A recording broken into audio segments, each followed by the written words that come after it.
Reppin' Philly ain't a choice. It's a way of life. PhillyGoat.com is your one-stop shop for Philly pride. Use the promo code Jim Montgomery for 10% off. Look fresh, stay Philly, Philly Goat. Go Birds.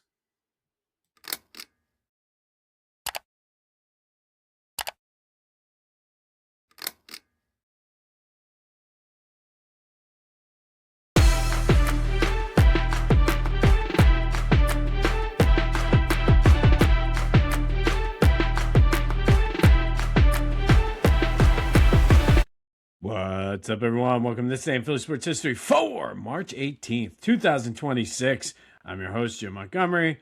Welcome to a Wednesday edition of the podcast. Happy hump day to everyone out there. And before we get into today's episode, just a quick little look here at the Philadelphia Blue Jays shirt that you can get at Philly Goat, just to kind of give you an idea on what they have to offer. So go check out the site, see what they have, and have some fun. All right. Well, let's start with the ugly first. Sixers out in Denver, down 4 starters. No real surprises. 124-96. They get blown out. Good thing this was out in Denver. We didn't have to watch it, so we just move on. They're back at it tomorrow in Sacramento. Another game in which we won't have to watch. Joel Embiid has now missed more games in his career than he has played in. Things are looking great for the Sixers. Awesome. All right, Eagles do have some news. They signed Hollywood Brown to a 1-year deal worth up to $6.5 million. And a lot of people speculating what this means. I don't think anybody knows what it means right now. It's either he's going to be filling in that third receiver slot, or they're still going to have to draft somebody if they trade A.J. Brown, because Hollywood is not a number 2, especially you don't have that big receiver if you get rid of A.J. Brown. So solid move. I guess you could say it's an upgrade over Jahan Dotson. That still remains to be seen. I do like the idea, and if you look at the way the offense has been the past few years, or really since Sirianni has been here, the third receiver spot doesn't get a lot of use. So maybe with the new offensive mindset that they have and the minds that are in there, they'll be able to use his speed to their advantage. So, I like this.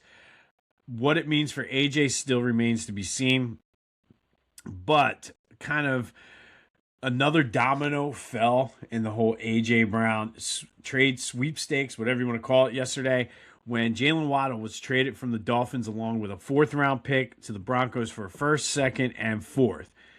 Now, you can go one of two ways with this. You can either, to me, I'm thinking Howie's asking price is fair. And I think you start high.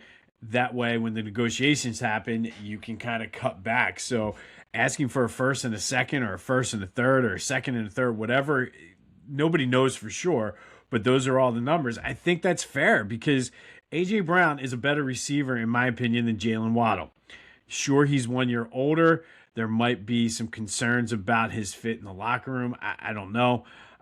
But I don't think it's a crazy asking price. And I think Howie is smart enough to know, and I think you need to keep the asking price high for A.J. Brown. So we'll see how that plays out, but I thought that was interesting because I think look at numbers, A.J. Brown has better numbers than Jalen Waddle over the course of his career. Last year, maybe a down year for AJ, and I wonder if some of that is just chalk it up to an off year. Some of that is him dogging it because he wanted to be traded away. I don't know, but I think Howie's asking price is in the range of where it should be. Did the Broncos overpay slightly? Probably. But if it's really just New England right now, and the Patriots really want A.J. Brown, you got to pay for what you want. So we'll see how that plays out. So I don't know. I just thought that was an interesting trade. I wasn't going to mention this, but I will briefly mention it because it was a big story. If you see on Twitter, Howard Eskin and Angelo Catati got together, two old heads, and were basically the old men yelling at the cloud about the state of Philly sports radio. Now, I don't disagree with some of the things they say. I do think it's very hot takey and this, that, and the other, and that's why I invite you to tell everybody about this, because at least I'm giving it to you from a fan's perspective. All right, so from the Eagles to the Phillies. Well, Bryce, I told you yesterday I wasn't that concerned about Bryce. Now, the United States did lose the World Baseball Classic. However, Bryce came up in the bottom of the eighth and had an elite moment when he hit a 2-run homer to tie it. So he had 2 of the 3 hits for the United States yesterday. I think it's spring training. And yes, he was playing in a tournament. He didn't play well, but the lights were the brightest. Bryce comes up and plays well in that game. So I told everybody yesterday, relax, and I think that is as pressure-packed as a moment that you can get, other than maybe Bedlam at the bank for Bryce. So I think it's okay to pump the brakes and take a deep breath on Bryce right now. It is March 18th. We have about 8 days or so until opening day. And like I said, if we're in June, May even, and he's hitting 160 something, then I'll be concerned. But I think Bryce proved yesterday, one, that it's okay it's spring, and two, I'm not saying that was the forefront of his mind, but I'm sure at some point he's thinking to Dave Dombrowski, I'll show you not elite. But the United States did lose to Venezuela 3-2. Classy move by Bryce at the end, though. Made sure after all the medals and everything were handed out, he shook everybody on Venezuela's hand. So still a good dude. I'm anxious to see whether this is something he can build momentum on for the Phillies season. But Bryce Harper with an elite moment yesterday in the World Baseball Classic, temporarily tying the game until Venezuela came back in the top of the ninth. Flyers are in Anaheim tonight, looking to continue and keep pace in the playoff race. Kind of winding down here, but hopefully they can keep some momentum going. I mean, they got a point the other night. Let's go out to Anaheim and get a win. Maybe they come back home from the West Coast down 3-4 points out of that final playoff spot. The Union are in action again tonight. They are in the CONCACAF Champions Cup. This is leg 2 of their round of 16 matchup. They are playing Club America from La Liga. They lost leg 1, 1-0. So essentially, they need to win this game 2-0 or 3-1. Or if they win by 1, it goes to extra time. But a draw gives Club America the opportunity to move on because the tiebreaker is goal differential. And then, of course, March Madness hits the area starting tonight. The Lehigh Mountain Hawks are in action in their first 4 versus Prairie View. That game's at 6:40 tonight. Lehigh comes in as the 3.5-point favorites, the champions of the Patriot League. Let's go Mountain Hawks. We'd love to have 3 teams playing Thursday, Friday for the area. But Lehigh in action tonight, looking to move on. I forget who they draw. I want to say it's not Florida because that's who Penn plays. Arizona maybe. But we'll see what happens with Lehigh. Maybe they can pull the upset off. It has happened before. Only a handful of times, but it has happened. All right, yesterday's trivia question. In honor of Claude Giroux playing his 1,000th game as a member of the Flyers, I asked you he was one of 2 Flyers to play in 1,000 games. Who is the other? That would be Bobby Clark with 1,144. Next is G with 1,000 on the nose. Sean Couturier could go over the 1,000 game mark at some point next year. He's sitting at around 939. Tonight we'll get him to 940. So between the rest of this year, possibly maybe halfway, 3/4 of the way, if he stays healthy, could go over 1,000 games for the Flyers next year. But thank you to everybody who reached out and participated for yesterday's trivia question. Be sure to follow me on all social media platforms at Philly Jimbo. Subscribe to the YouTube channel, Jimbo_Mont, and continue to spread the word. And If you did not get yesterday's episode until late, I apologize for that. I've been having issues with Spotify and Apple communicating. Yesterday, it was a Spotify issue. It just never showed up. I was in contact with support.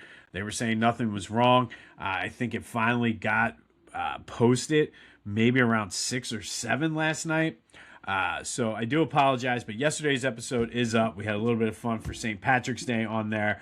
Hopefully today you're getting this a lot sooner.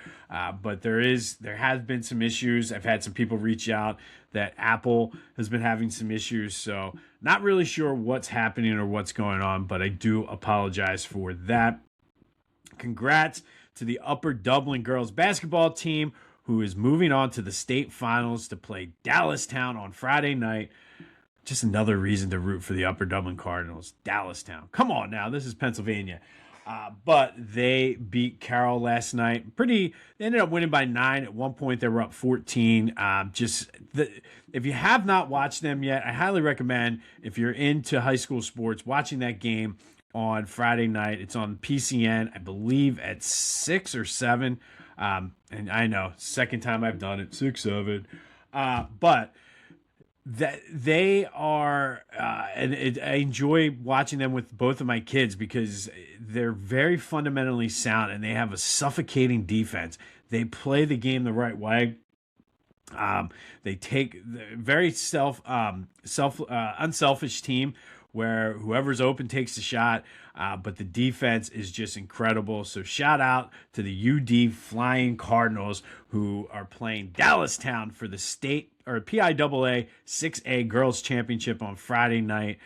You gotta love it. And I want to wish a very special good luck to the next generation of UD Flying Cardinals.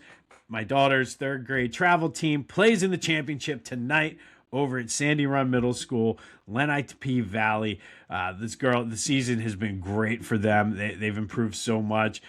You want to talk about suffocating defense for 3rd graders? These girls are insane. So good luck to the UD 3rd grade travel team as they look to bring home the championship tonight against Lenape Valley. It's March Madness, baby! And of course, next week, there will be a new Brotherly Birds breakdown. We'll break down the first wave of free agency, start and begin looking ahead to the draft. Obviously, for like the 10th episode in a row, we'll be talking a little A.J. Brown, but we'll take a look at the Eagles free agent signings and break it down in the way that Kyle and I do, and that is coming next week. This day in Philly sports history is proud to be a part of the Clashing Conferences Sports Fan Network, where passionate fans make powerful content. Check out theclashingconferences.com and join the squad today. All right, March 18th, and I joke all the time on this podcast that I could really do this day in Wilt Chamberlain history for at least 6 months out of the year. But today is a very special Wilt Chamberlain day. And on this day, Sixers beat the Lakers back in 1968, 158-128 at Old Convention Hall. Wilt Chamberlain had probably the most ridiculous game in NBA history, even more ridiculous than scoring 100 points in a game. He messed around, not only had a triple-double, messed around, not only had a quadruple-double, but Wilt Chamberlain messed around and had a quintuple-double on this day in 1968 in the Sixers' 158-128 win over the Lakers. Final stat line for Wilt, 53 points, 32 rebounds, 14 assists, 24 blocks, and 12 steals. Now, the quintuple-double, officially, there has never been one in NBA history. Why? Because blocks and steals in 1968 were not official stats. They didn't become official stats in the NBA until 1972. But legendary statistician Harvey Pollack, who is the father of modern day stats, you can say the godfather, grandfather, whatever, of modern analytics, kept meticulous notes during games, kept the stats that even though they weren't official, made a big impact in the game, such as blocks and steals. Just like the 100-point game, Harvey confirmed it, and as far as I'm concerned, the man was a legend. And if Harvey Pollack says something happened, I am 99.9999% sure that it happened. He confirmed the quintuple-double and said, everybody, it's well-known fact, the 53 points, 32 rebounds, 14 assists. But Harvey Pollack said 24 blocks and 12 steals. And like I said, he kept all of those stats. And if Harvey Pollack says it happened, I believe it happened. Now, kind of diving in a little bit deeper, the 24 blocks in the game, had it been an official stat, would be the NBA record by a lot. 7 by 7. The current record is 17. The steals would be tied for the NBA record for steals in a game with Larry Kennan and Kendall Gill. But a quintuple-double, it's never been done. There's been some quadruple-doubles.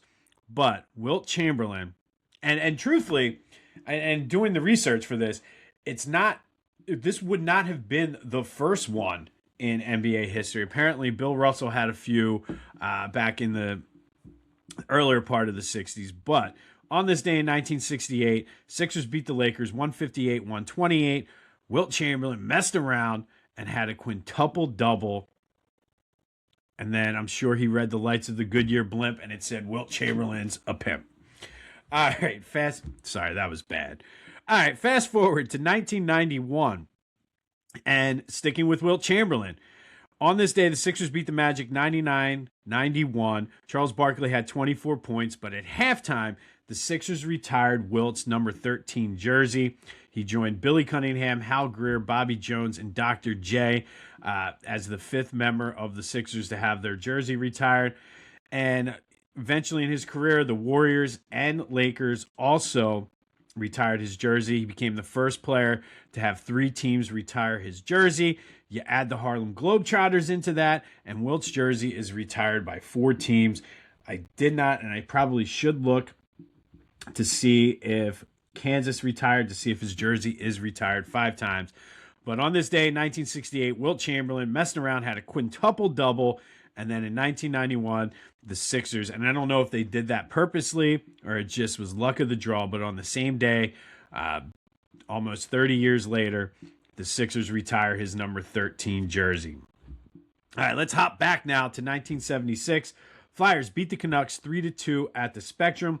Bill Barber had 2 assists to go over 100 points for the season, becoming the 3rd Flyer in team history to go over 100 points.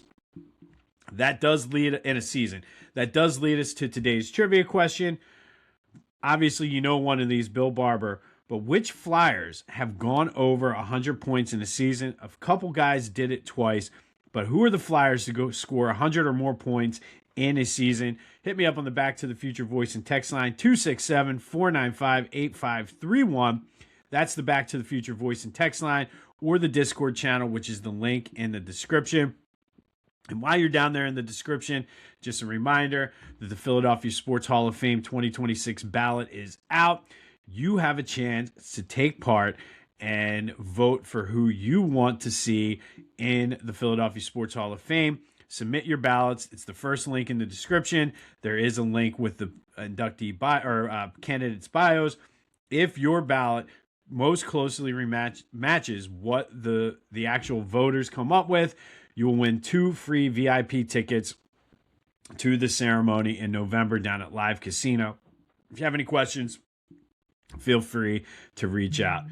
All right, and then fast forward to 1979 and a little bit of March Madness. The Penn Quakers beat St. John's 64-62 when James Salters hit 2 free throws with 23 seconds left. Tony Price led the Quakers with 21 points as the Penn Quakers go to the Final Four. Wait, what?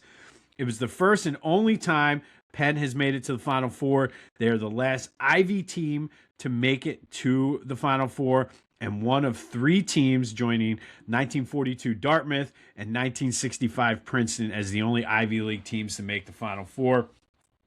I don't know. I think Princeton made it to the Sweet 16 a couple times in the 90s, but Penn in 1979 beat St. John's to go to their first and only Final Four. We'll get more into what happened in that later, but they ran into some guy named Irvin and Michigan State in the Final Four. But it is March Madness. Time for a little What If Wednesday, brought to you by Lotwin. Go to lotwin.com, use the promo code go to lotwin.com, use the promo code TCCPOD to take 10% off your order. Lotwin has the best custom hype chains in the business. They are great. They're good material.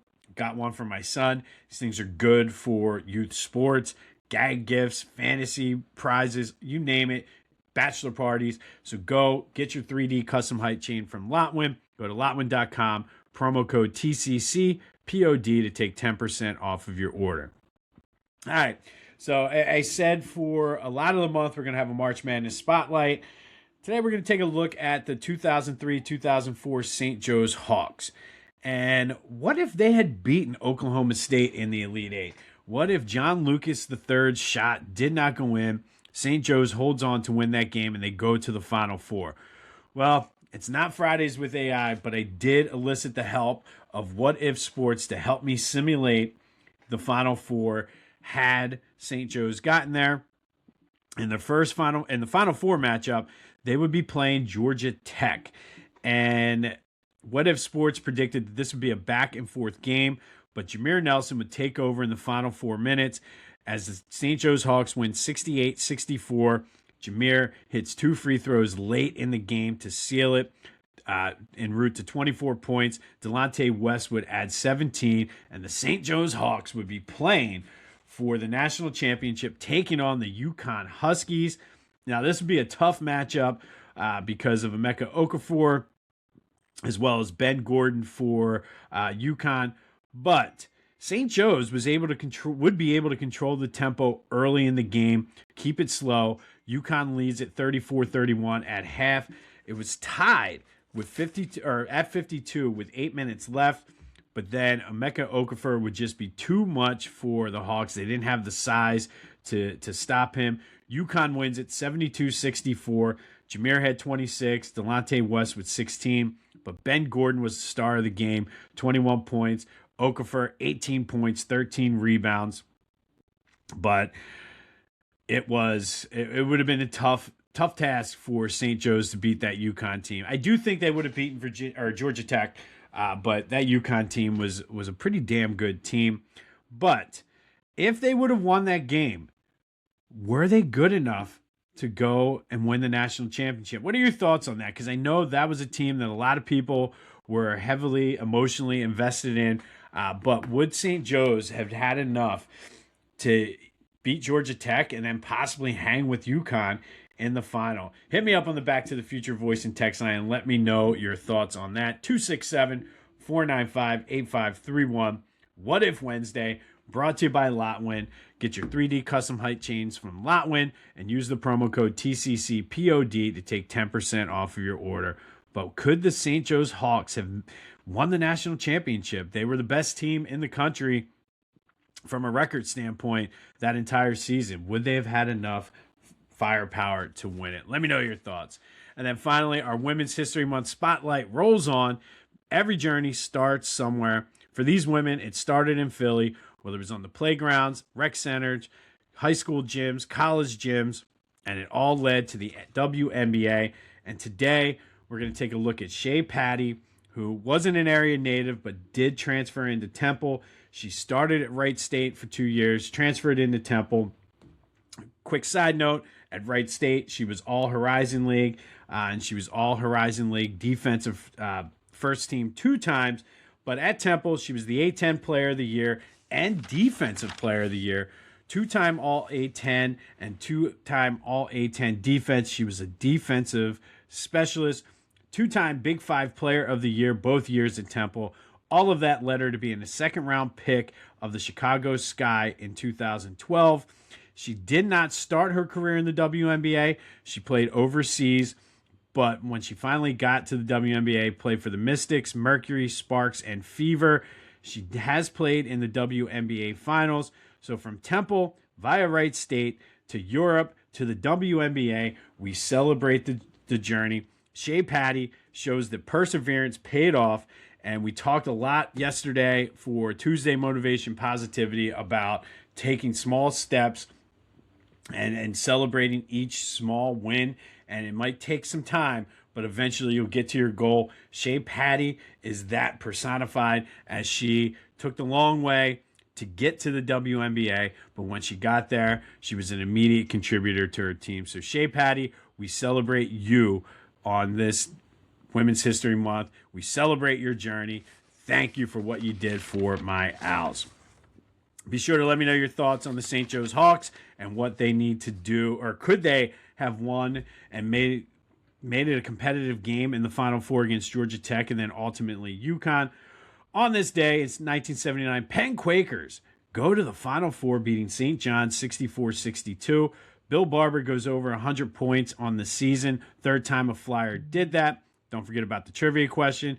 But the big story, Wilt Chamberlain messed around and had a quintuple-double on this day, unofficially. And then in 1991, the Sixers retire his number 13.